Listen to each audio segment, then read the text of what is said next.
Hello and welcome to the March TCL Teen Bakealong. I am Marilyn, your teen librarian, and this month we are making chocolate Andes mint donuts. I don't know about you, but with March, I always sort of think of mint. I think it's because it's St. Patrick's Day. We get things like the Shamrock Shake. Anything with mint in it, green things, all that good stuff.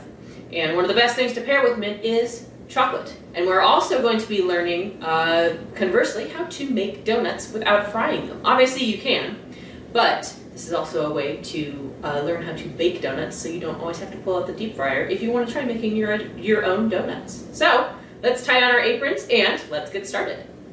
So here are all the tools and ingredients that you'll need. All of the dry ingredients are going to go in one bowl, so all of yours will come together in a bag, so you just dump them on in. These are all the wet ingredients, so we've got the milk, which is going to come to you in a powder. The applesauce, which is taking place of an egg, and you can't see it because it's clear, but the mint extract is in there as well. We've got a whisk to mix everything together, and a little silicone donut mat, which we will use to bake everything. So once you've got all of this all ready to go, we'll get mixing. So the first thing we're going to do is just incorporate all of our dry ingredients together. It doesn't need to be super precise, but when you're mixing something with cocoa, the way I think about it is just once you don't really see any huge, big, like spots of the cocoa, that's how you know it's all mixed together nicely.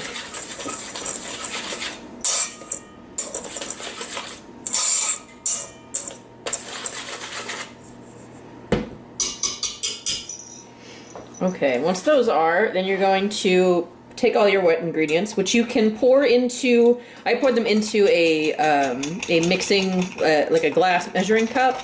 You can put them into a bowl, whichever's easier, just as long as you can kind of put them all together and then whisk them.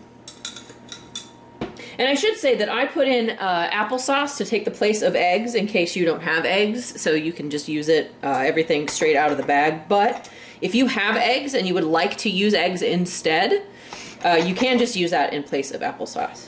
So, we've got all our wet ingredients all mixed up and ready to go. Pour those into the dry.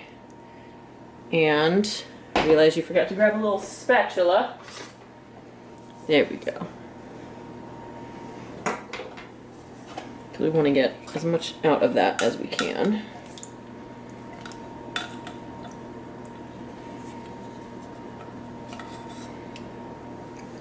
There we go. And then just whisk all that together. And you're probably hearing that whirring sound in the background. That is the oven preheating. So you want that to be preheating to 350 degrees. Good standard temperature. Oh, this is nice. That chocolate smells really good. And you're probably also going to be smelling that mint. There we go. Okay.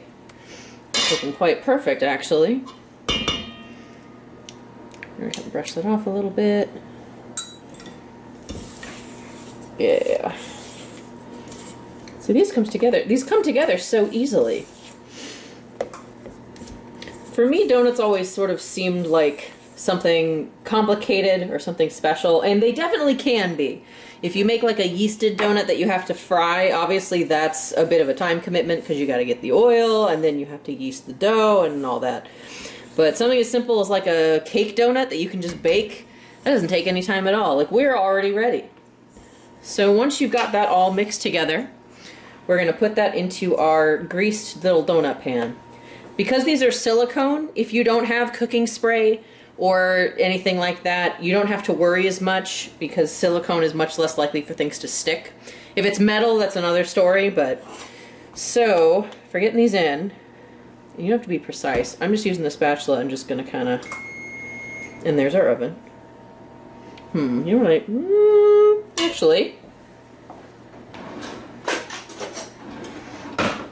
we're going to use a spoon. And again, you don't have to be too precise. I'm just gonna, there we go. Just kind of put in a couple spoonfuls.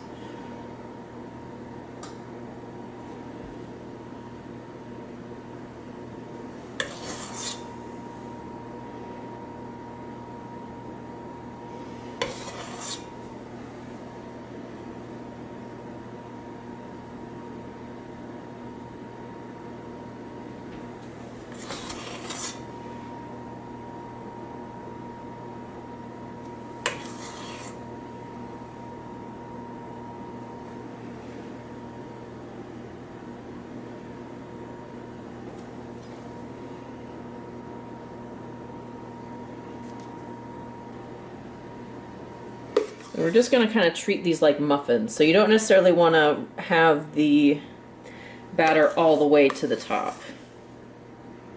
But you don't want them to be too thin either. But you can just eyeball it. And if it goes over a little bit, that's fine.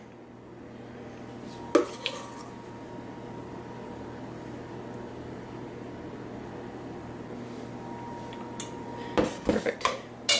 Alrighty, look at that. Easy peasy. So now we're going to bake these for 10 to 12 minutes. So we're going to start with 10 and then go on from there.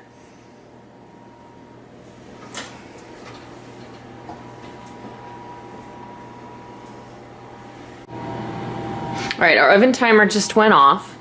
And they smell really good. You can smell the chocolate and the mint. Ooh! Look at that. That feels like so fast. So, what we're going to do for these is just kind of test the top. It's kind of like how you do a muffin. Like you can stab a muffin with like a toothpick, or you can also just kind of test the top of it to see how they bounce back. Oh yeah, not ready yet. So we're gonna go for another, might be a little bit hard to see, but you see how it kind of sunk in, that means it's not done. So we're gonna go for, I think another 2 minutes, and then we'll see. All right, it's been about 2 minutes. Ooh, they still smell good. So I don't want them to be too dry either. And what I might do... Oh, there we go. Okay, so we got a little bit of a bounce back. That means we're done. So we're going to take these out of the oven, let them cool in the pan for a few minutes, and then move the pan onto a wire rack. I just don't want them to... I don't want them to break because they're very soft and tender. So we're going to let them cool completely. Should take maybe about a half hour or so. And then we will get the best part, which is the glaze on top. All right, welcome back. Our donuts are cool, so we're going to start on the glaze and our little Andes mint toppings. So you don't have to get this fancy, but I just laid them out on a cutting board. You want to just chop them up into little chunks. Don't have to be very precise. You just kind of want them big enough to be able to sit on top of the donuts. You could even do them into like full shavings if you wanted to. But you can see I just kind of did them into thirds and then in halves, and now I'm just kind of doing some messy chops because that's really all you need. Also, chocolate is very satisfying to cut. If you've never done it, I recommend giving it a try. Okay, so that looks good enough for me. Almost, there we go. Now we do the glaze. So this is just powdered sugar and cocoa powder. We're going to add our liquid and then whisk that all together. There we go.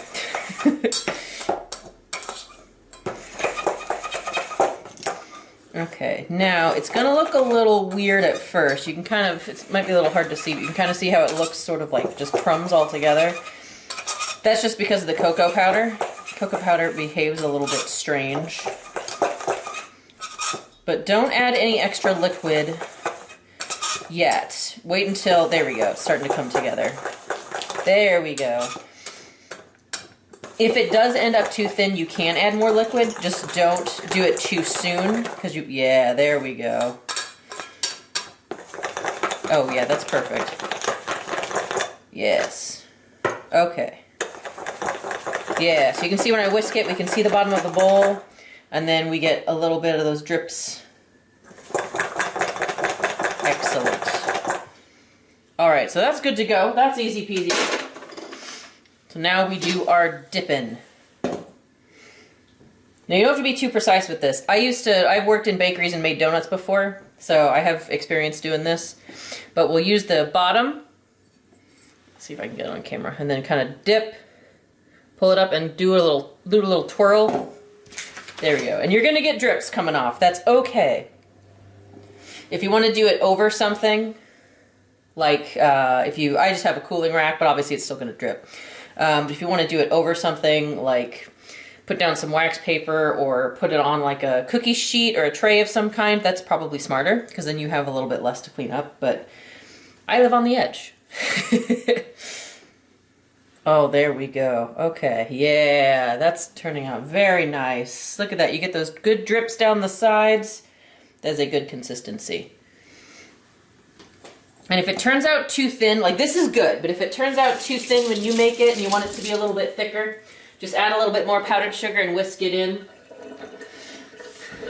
Okay, now that we have everything glazed, you can see those little drips on my counter. Now we take our chocolate bits and just sprinkle them on top. You want to do that while it's still fairly wet, because that way it'll stick.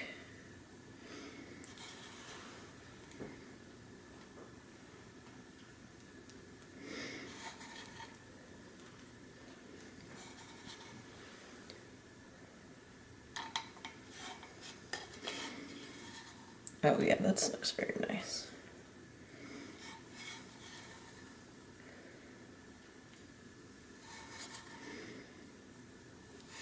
Alrighty. Perfect.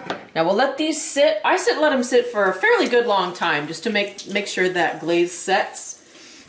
But we'll start with maybe about 30 minutes or so. You can also just eat it immediately, but I'm gonna let these set for a little bit and then we will be back to give them a try. Alright, our donuts have set. I ended up letting them sit for a good long time so I had time to kind of do the dishes and clean things up and let this get nice, and like you can see it's still like wet, which is fine, but I just wanted it so it wouldn't like be too liquidy. But once it's all set, like look at that, you got those nice drips down the side. There we go, got those nice drips down the side, and the way that candy's kind of sticking to it, so now we can actually finally try some.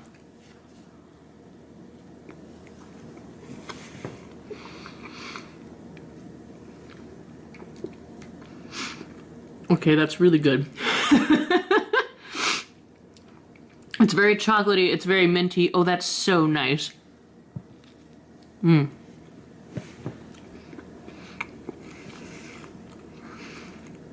And surprisingly light for a donut. But very, very good. Wow.